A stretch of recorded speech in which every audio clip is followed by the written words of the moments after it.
Excelência ao senhor presidente da República e outras autoridades, dirigem-se para o automóvel que os levará ao palanque oficial e onde presenciarão o majestoso desfile do centenário. O movimento na rua 15 de novembro é dos mais intensos. A principal artéria da cidade, Sorriso, está engalanada. Aproxima-se do palanque oficial o presidente Getúlio Vargas, acompanhado do governador Munhoz da Rocha e outras autoridades. O povo aplaude delirantemente o primeiro magistrado da nação. Foram comemorações que realmente ficaram na memória das pessoas. Sem dúvida foi algo assim que teve uma grande repercussão, não só na época, como até hoje.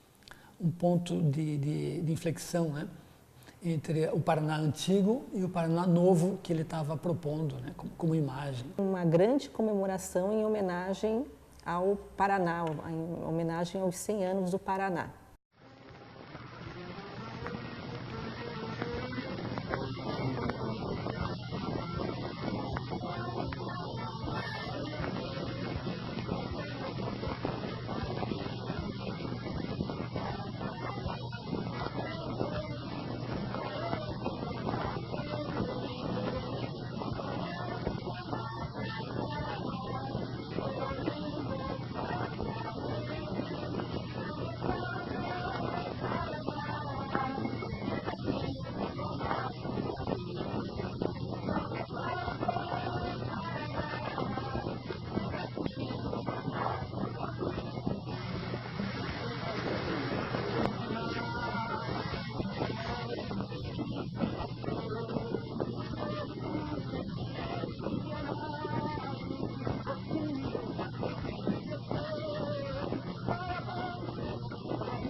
Até o ano de 1853, a região do Paraná pertencia à província de São Paulo.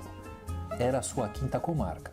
Sancionada pelo imperador Dom Pedro II em 29 de agosto de 1853, a Lei nº 704 elevou a então quinta comarca de São Paulo à categoria de província. As elites paranaenses conseguiram assim um governo próprio que passara a se chamar Paraná. A instalação da província foi realizada em 19 de dezembro de 1853, quando chegou a Curitiba Zacarias de Góes e Vasconcelos, seu primeiro presidente.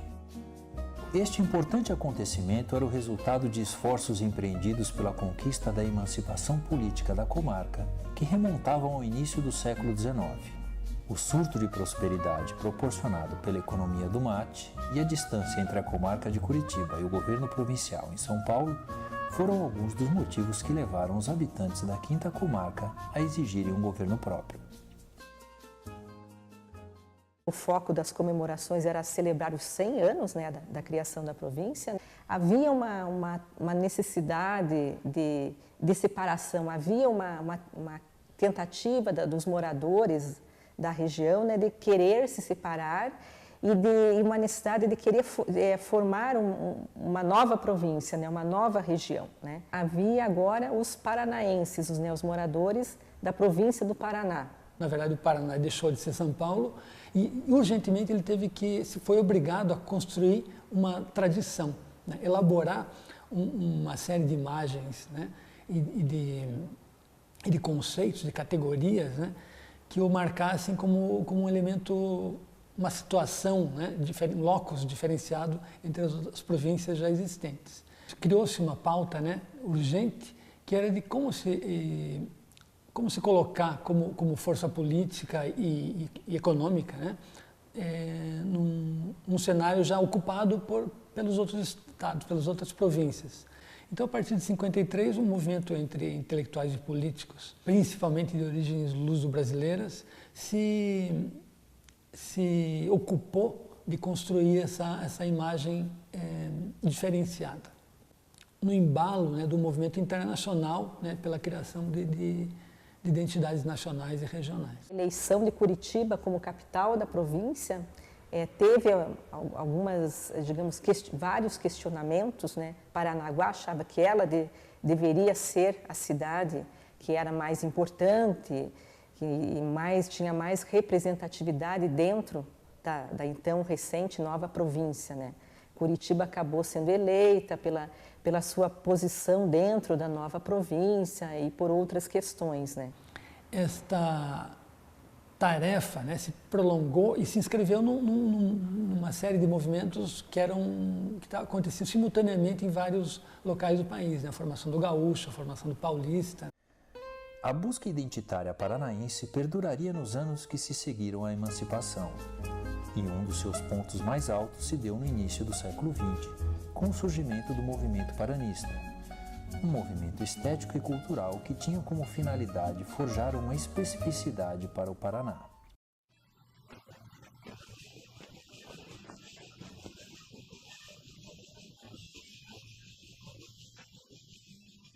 Artistas, intelectuais, escritores se reuniram em prol daí efetivamente de criar uma identidade para o Paraná, inclusive associando, né, o paranaense a elementos da natureza. O grande mentor, né, que foi Romário Martins, artistas como Zaco Paraná, João Turim. O João Turim chegou a fazer a sua casa, a fachada da casa, os muros com pinheiros, com pinhões. É nessa época também que, por exemplo, várias calçadas de Curitiba foram decoradas assim, com rosáceas de pinhões.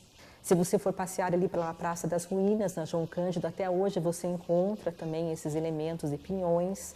São dessa época, ainda anos 40, anos 30, né? Objetos assim como enfeites decorativos que remetessem, sabe, a essa questão do pinheiro e do pinhão, né? Então foi uma tentativa, né, sobretudo dos intelectuais da época e dos artistas, de dar essa conotação, né, do pinheiro, né, essa identidade para o Paraná. Porque a paisagem era um meio de construir imagens do Brasil sem que a população aparecesse, né? Acontece que com o Estado Novo, essas potências regionalistas começaram a ser combatidas pelo Getúlio Vargas. Esse impulso regionalista perdeu muito embalo. Apesar desse alinhamento com o Estado Novo e com essas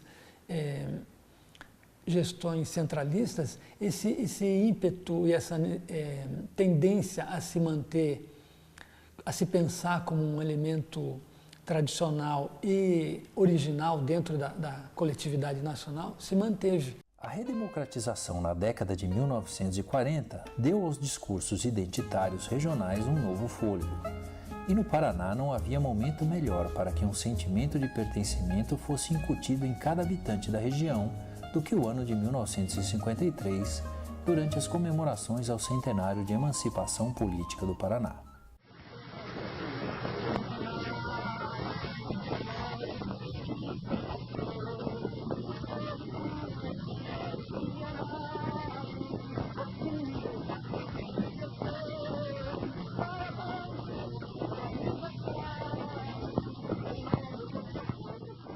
O governador do centenário, ele assumiu, né, o governo em 1951, ficou até 1955.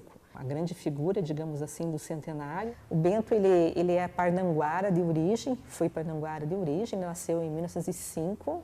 Foi formado no seio das famílias poderosas do Estado. E naquele momento ele queria destacar o Paraná nacionalmente. Ele conviveu desde a juventude tanto com o poder quanto com pessoas de formação intelectual, como Temístocles Linhares, né, o Brasil Pinheiro Machado, que muito provavelmente, né, travaram um diálogo que adensou, assim, ampliou a visão de mundo do Bento e principalmente chamou a atenção para a importância do papel dele como agente histórico. Ele queria gerar marcos monumentais e que expressassem aquele momento, digamos, de euforia que o Paraná estaria vivenciando, inclusive em virtude da própria economia do café, né, que estava em evidência naquele momento, né. O Bento foi um admirador do Juscelino Kubitschek e muito cedo ele percebeu a importância e a eficiência, talvez, dessa estratégia modernizadora, né, de como se constrói marcos, né, arquitetônicos, urbanos e slogans, né, políticos para marcar um diferencial, né, talvez geracional, talvez ideológico, ou tudo junto, para marcar determinados pontos de vista de uma administração. O Bento Munhoz, digamos, um grande mérito que ele tentou, que ele teve, digamos assim, era era ele transitar entre esses intelectuais, que eram ainda dessa época desse paranismo dos anos 20, com os políticos e esses outros intelectuais mais ali do Wilson Martins, dos anos 50, Temístocles Linhares também, né? Então eram duas ideias, assim, digamos, conflitantes que o Bento teria que transitar, né? O Bento fez essa fusão, né, entre o arcaico regionalista e revestido por uma modernidade. Ele acompanhou as obras do Juscelino em Belo Horizonte, né, que foram os primeiros trabalhos que o Juscelino convidou o Niemeyer para executar, onde ele trouxe o Brecheret de São Paulo para fazer uns monumentos, né, no centro de Belo Horizonte. E 10 anos depois, em 1953, no Paraná, ele usou esse conhecimento já estabelecido, né, para propor essas novas, essa revitalização. Em 1946, Munhoz da Rocha estava entre os deputados que conseguiram a extinção do território federal do Iguaçu, uma região que compreendia partes de territórios do Paraná e Santa Catarina e que fora federalizada por Getúlio Vargas sob a alegação de que o Estado precisava do controle direto das áreas fronteiriças. Ele produziu diversos artigos em defesa do Paraná.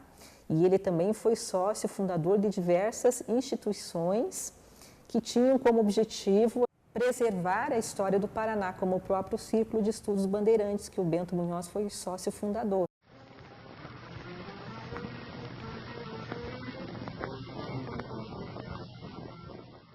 As festividades do centenário contavam com uma extensa programação que se iniciou em 29 de agosto de 1953 e estava prevista para terminar em 19 de dezembro daquele ano, dia em que as principais solenidades seriam realizadas. Nunca passaram pelo Paraná tantas personalidades políticas como nas comemorações do centenário.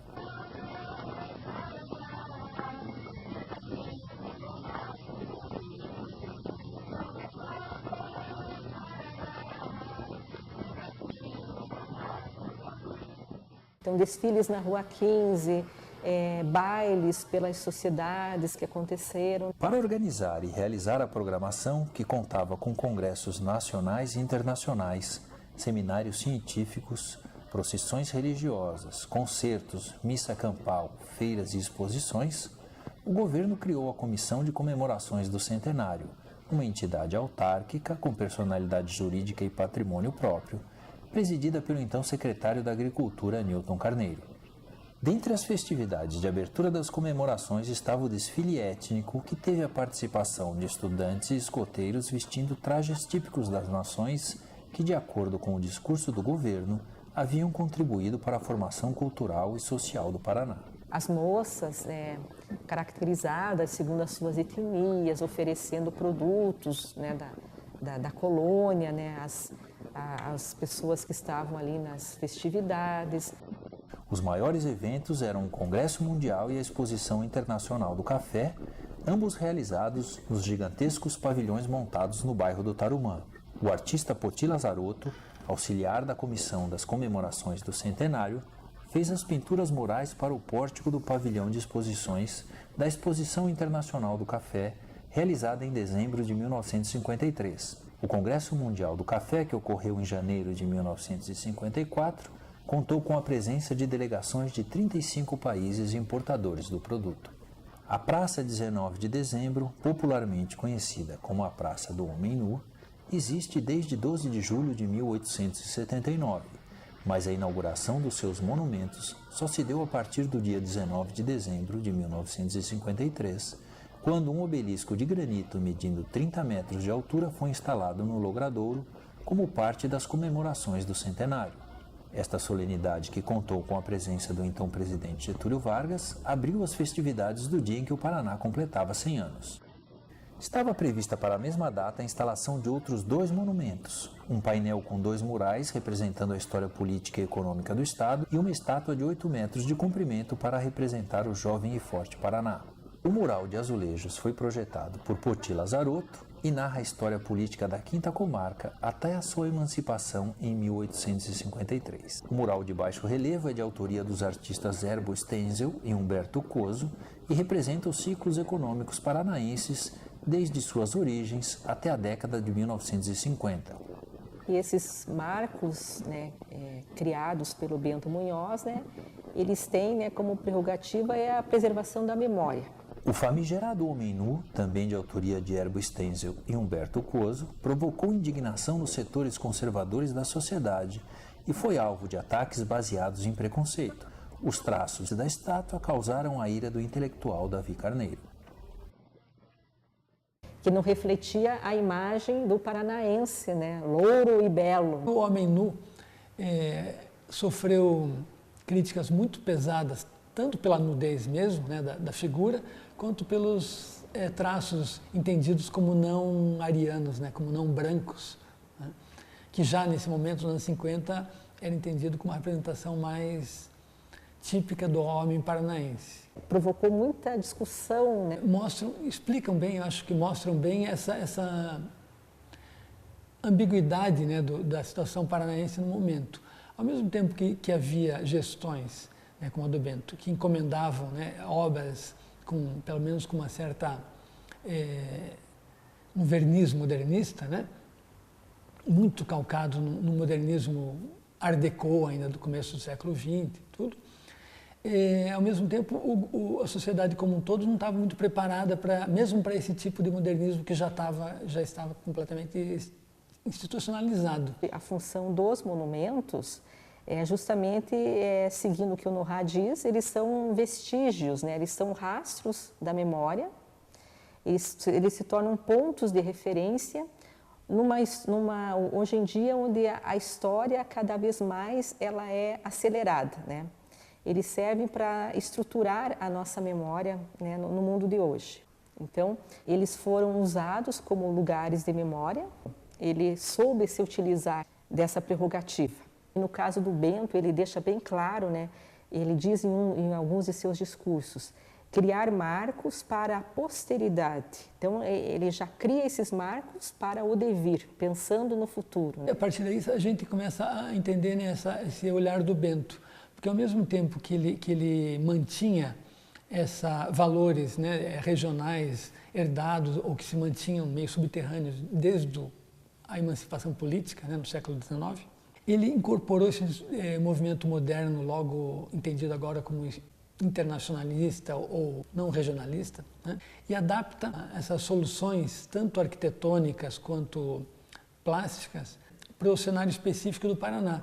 Então ele pega um vocabulário visual que foi construído por uma visão internacionalista de arte, né, como as esculturas do Brecheret, como um tipo de organização visual modernista, como o Niemeyer, por exemplo, né, racionalista, mas aplica isso para construir imagens que remetem a uma identidade paranaense, como o Homem Nu, né, que a princípio tinha sido pensado como uma figura entre várias outras, cada uma representando as províncias dos estados paranaenses.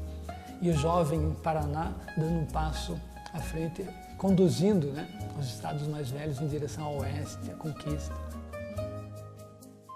Poxa, mas que elegância! É Nicron, vovó. Terno de Nicron. No seu tempo não tinha. Não amarrote nem perde o vinco. É impecável. Olhando o céu todo enfeitado de balões de papel fino. A própria ideia de modernismo já tinha se tornado um valor positivo institucionalizado, incorporado por essas novas gestões, que não por acaso usavam esse discurso para se opor, né, se contrapor e se colocar como opção às formas anteriores ou já estabelecidas de administração. As ideologias de massa, né, muito em voga nesse momento, estavam baseados numa nova ideia de que a população, que parcelas mais amplas das comunidades podiam ter voz também. Então, essa ideia modernista foi tomada pelas administrações como um valor positivo e como material de propaganda mesmo. Em 1951, o governo criou a Comissão Especial de Obras do Centenário, uma autarquia liderada pelo engenheiro Elato Silva, que tinha como função gerenciar as obras arquitetônicas que seriam construídas para serem inauguradas durante os festejos. O projeto mais ambicioso dessa comissão era a criação do primeiro centro cívico do país, um logradouro de 120 mil metros quadrados concebido para abrigar as sedes dos 3 poderes estaduais e suas secretarias. Destacam-se também entre as grandiosas obras arquitetônicas a construção do Teatro Guaíra e a nova sede da Biblioteca Pública do Paraná. Isso estava tudo embutido naquela ideia de identidade que ele queria promover, né? Baseado no avanço, na prosperidade e no desenvolvimento do Paraná. E essa era uma outra prerrogativa do Bento, né? Fortalecer Curitiba como um centro político administrativo do Paraná, né? A própria criação do centro cívico, a centralização dos 3 poderes num único espaço também tinha essa função, né? Curitiba acabava ficando, e a região acabava meio que ficando isolada do resto do Paraná, né? Então, muita coisa do que acontecia em Curitiba não se sabia no interior do estado e vice-versa, né? Para fortalecer Curitiba, até a questão da malha viária, né, deveria se desenvolver dentro do estado, né, para as estradas convergirem para Curitiba, né? Então, todos esses são marcos arquitetônicos do estilo modernista que tinham essa prerrogativa da monumentalidade, né, da forma de perenizar essa memória de desenvolvimento, de prosperidade e de monumentalidade, né. No discurso dos governos desenvolvimentistas brasileiros da primeira metade do século XX, a ocupação do território era sinônimo de progresso e modernização.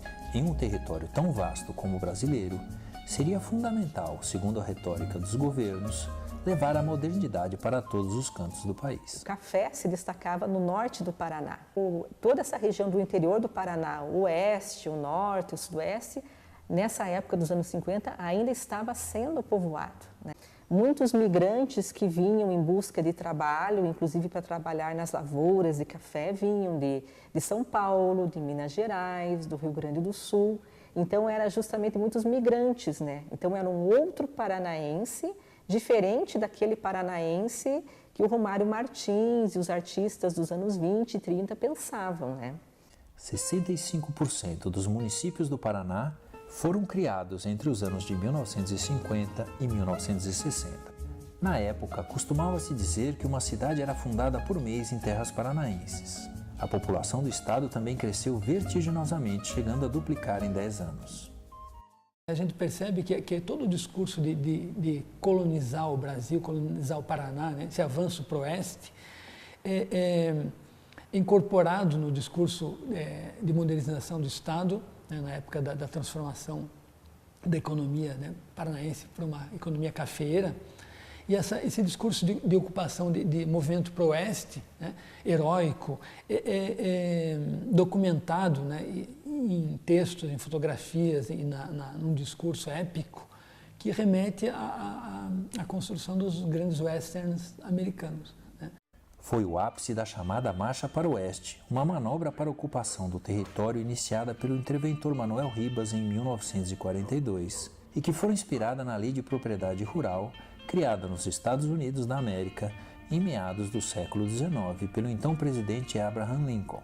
Através deste programa, o governo paranaense prometia ceder terras àqueles que derrubassem a mata, plantassem, pagassem impostos e se fixassem na região por pelo menos 6 anos.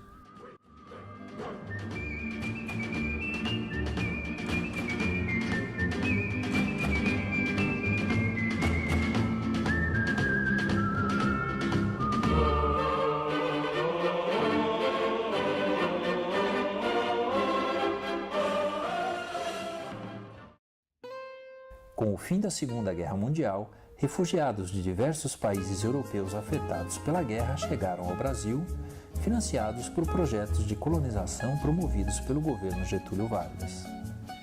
Em consequência disso, o Paraná viu, na década de 1950, a chegada de muitos estrangeiros que visavam uma vida melhor em terras cujo clima assemelhava-se com o de muitos países da Europa.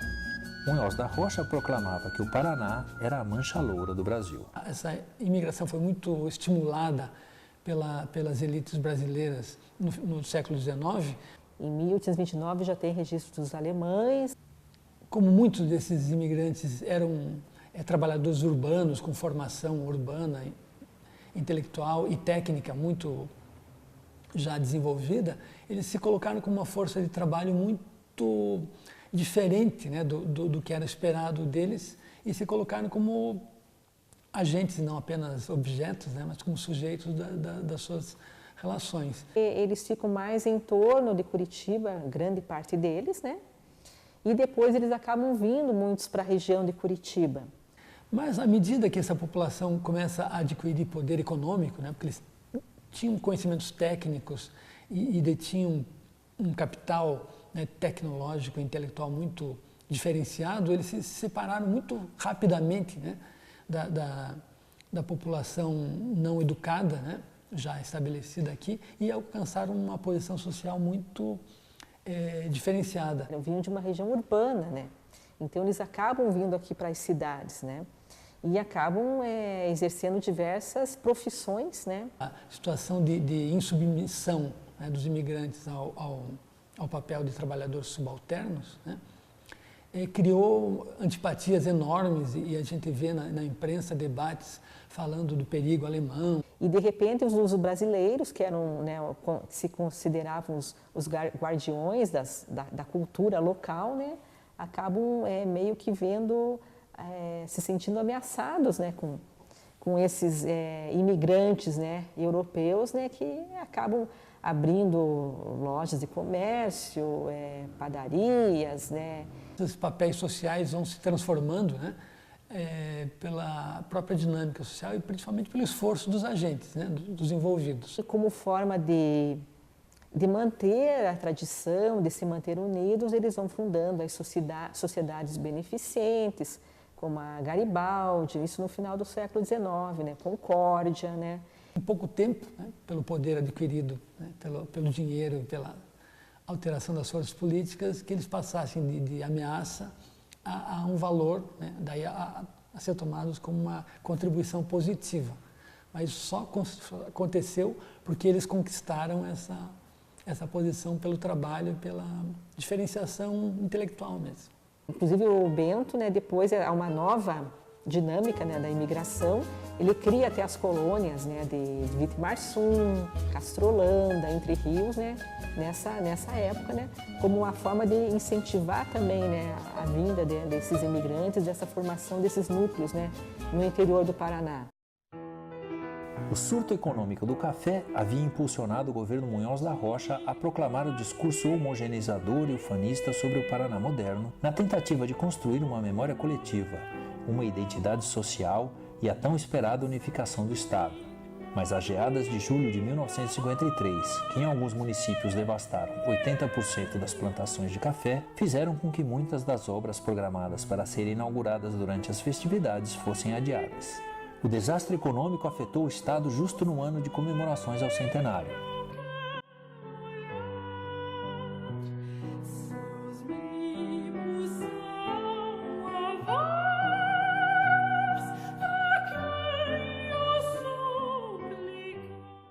Dos monumentos instalados na Praça 19 de Dezembro, somente o obelisco ficou pronto para as festividades de 1953. As demais obras foram inauguradas 2 anos depois. A mulher nua, concebida por Herbel Stenzel e Humberto Coso para ser instalada na frente do Palácio da Justiça, ficou por décadas escondida nos fundos do prédio, devido à pressão de setores conservadores da sociedade. Somente nos anos 1970 ela seria transferida para a Praça 19 de Dezembro, sob protestos de seus autores.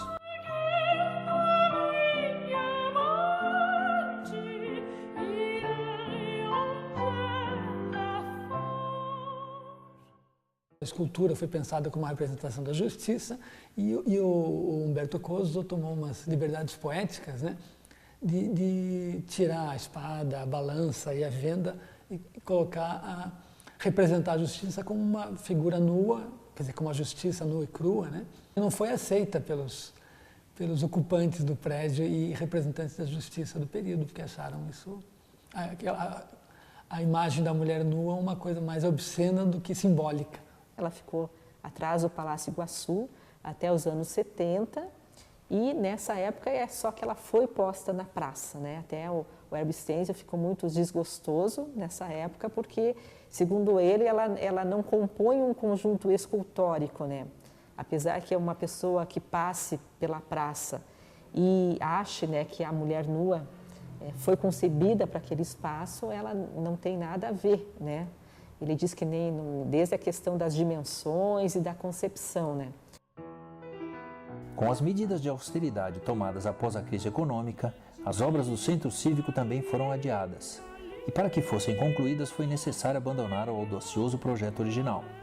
Somente o Palácio Iguaçu, inaugurado um ano depois das festividades, foi concebido tal como estava no projeto original. O Teatro Guaíra, outra obra que esteve no centro do discurso do governo Munhoz da Rocha e deveria ser inaugurado durante as comemorações do centenário, precisou de mais tempo para ser concluído. O Guairão abriria suas portas apenas em 1970. A Biblioteca Pública, que foi inaugurada oficialmente em 1954. O discurso triunfalista e homogeneizador de Bento Munhoz da Rocha não conseguiu esconder as chagas provocadas pelo ímpeto capitalista de modernização que atingiu em cheio aqueles que foram excluídos do projeto abstrato de Paraná moderno concebido pelas elites. Era um grande sertão, digamos assim, né, onde companhias estrangeiras, né, que estavam construindo estradas de ferro, de povoamento, estavam inclusive tendo problemas com os poceiros que moravam na região, com os indígenas que moravam na região. Após a expansão cafeeira e consequente valorização das terras do norte, iniciou-se um período tenebroso de conflito, um verdadeiro campo de guerra envolvendo especuladores do mercado imobiliário, companhias colonizadoras, latifundiários, grileiros, poceiros e pequenos proprietários. Os conflitos tiveram início ainda na década de 1940, quando o então governador Moisés Lupion descumpriu a promessa de Manuel Ribas de ceder a propriedade das terras aos colonos após 6 anos dedicados à lavoura, e ao invés disso, distribuiu títulos irregulares de propriedade a latifundiários e parceiros políticos. Colonos paulistas que ocupavam as terras com suas plantações de café foram desapropriados pelo governo e expulsos por empresas colonizadoras e grileiros. Dezenas de famílias foram desalojadas por empresas que visavam o lucro com a venda das valorizadas terras nas regiões cafeeiras. Tudo foi feito nas barbas do governo e com seu respaldo. Jagunços foram contratados pelos empresários para fazer o trabalho sujo. O conflito mais grave aconteceu em Porecatu, no sudoeste paranaense, onde o movimento armado formado por poceiros visou combater as violentas investidas dos grileiros e da polícia que agia na região a serviço dos latifundiários. Bento Munhoz da Rocha assumiu o governo no auge dos conflitos em Porecatu e, para solucionar o problema, propôs reassentar os colonos. Cansados de promessas não cumpridas e orientados pelo Partido Comunista Brasileiro, os poceiros não aceitaram o acordo. Diante da situação, o governo preferiu ficar ao lado dos grandes latifundiários e, na madrugada do dia 17 de julho de 1951, organizou um cerco em Porecatu que envolveu as polícias do Paraná, São Paulo e o Batalhão de Fronteira de Foz do Iguaçu. Os dirigentes locais do Partido Comunista foram presos e o líder da Liga Camponesa assassinado. Após o desfecho violento, o coronel de polícia Albino Silva deu entrevista à imprensa na casa de Ricardo Lunardelli, maior fazendeiro da região, cuja família mantinha uma milícia para combater os poceiros. Então havia muitos conflitos de terra nesse período dos anos 50, paralelamente a essa grande celebração que acontecia aqui, digamos, em Curitiba. A dura realidade da maior parcela da população antagonizava o discurso ufanista das elites nas comemorações do centenário. A região norte promovia a expansão cafeeira, mas era em Curitiba que os grandes eventos aconteciam e eram apreciados por uma parcela privilegiada da população. A grande maioria dos curitibanos teve que se contentar com os eventos gratuitos, ficando de fora da maioria deles, que eram pagos ou restritos. A festa acontecia de fato nos clubes, onde se reunia a alta sociedade para os abundantes banquetes oferecidos pelo governo.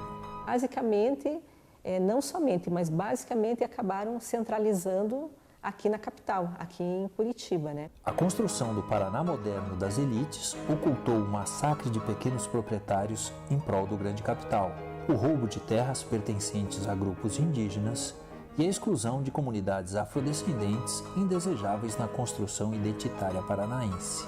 Os desfiles étnicos do centenário excluíram a contribuição cultural de indígenas e afrodescendentes para a formação do Estado.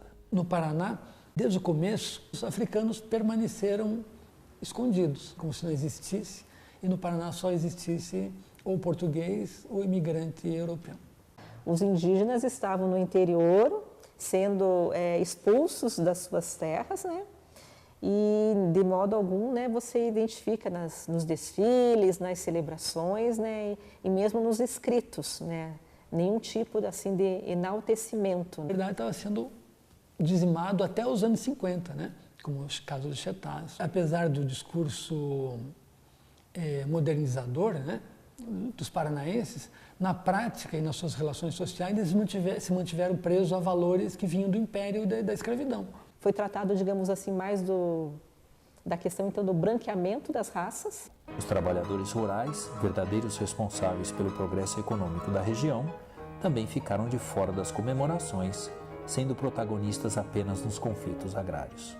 Enquanto o discurso construído nos festejos do centenário proclamava um Paraná harmônico, justo e pacífico, bem perto de onde o espetáculo era orquestrado, iniciava-se o processo de favelização de Curitiba, com o surgimento da primeira grande favela da cidade. Então, na verdade, o que a gente vê é isso, é uma aparência de modernidade, né, mas que vestia uma prática social completamente reacionária.